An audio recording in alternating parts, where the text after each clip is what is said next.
everything was broken down, first of all. And I said, most of these producers that were calling the shots, really, in the agency when I was an art director, they came from radio. They were very conservative.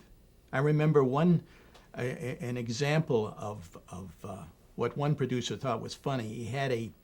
He had a framed photo in his office behind his desk that was, the photo was, everything was black.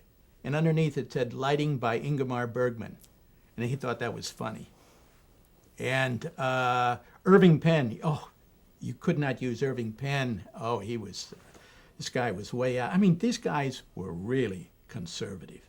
And it was, you'd hear all of these stories.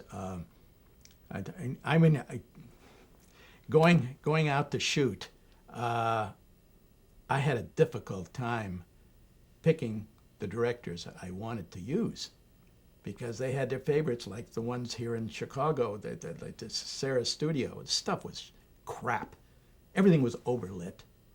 And everything was played broad. In fact, I remember when I was shooting the scene for the egg roll thing, and the guy dropped had the egg roll in his hand, and he turned and the drink went all over the front of him. All I had him do was just straighten out his neck a little bit and keep on tongue like nothing happened. Well, you could see what happened.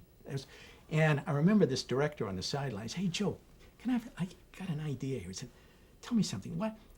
When the guy drops a drink, why don't you have him go?" And I thought, oh, Christ. You know, that's what I was dealing with. And that's what I was dealing with as an art director with these guys. And they would, as I say, they would go off to the West Coast and shoot with some studio, I don't know what with it, and it would come back and it was just overlit. They had a thing then they called a cucalorus. Geez, they loved the cucalorus. Do you know what a cucalorus is? It's where you have a light going through and it makes these, I guess, what they think are artistic shadows or whatever. Anyhow, I had all of that stuff to deal with.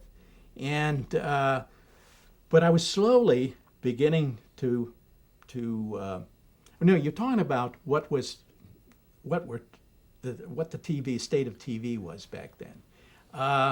I think first of all, to find a man who knew how to light, it was just totally out of reach in the business. Now, there was great lighting going on, but they were coming from still guys like Irving Penn, and there were people like Becker, Harold Becker, did some beautiful stuff, but they all came from print. And they got into TV eventually.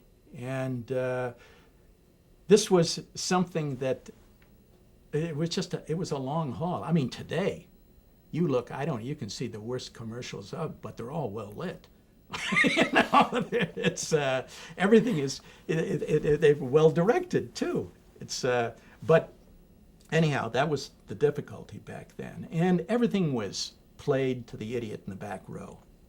There wasn't any subtlety whatsoever, and that was at the time when you had candid camera. And I always thought, what a great influence candid camera was, because how the things were played, and I know there was one scene where they had this thing worked out where this lady would get they put her in the car, and they took the engine out of the car and they had it coast down into this gas station.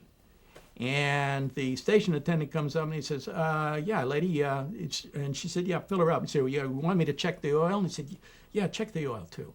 So he goes, he lifts up the hood, and he looks down inside. Well, there's no engine there.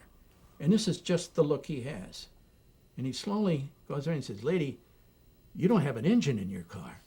It's hilarious. Now, that's not the way it would have been played in a commercial. The guy would have lifted up the hood and, "Lady, you don't have an engine in your car." It just, it was, and this is what I was contending with. It's like, well, the average guy, has the mind of a 12-year-old. This is what I heard. But basically, the guy who was saying that had the mind of a 12-year-old. Maybe they are, but I don't want to talk to those people.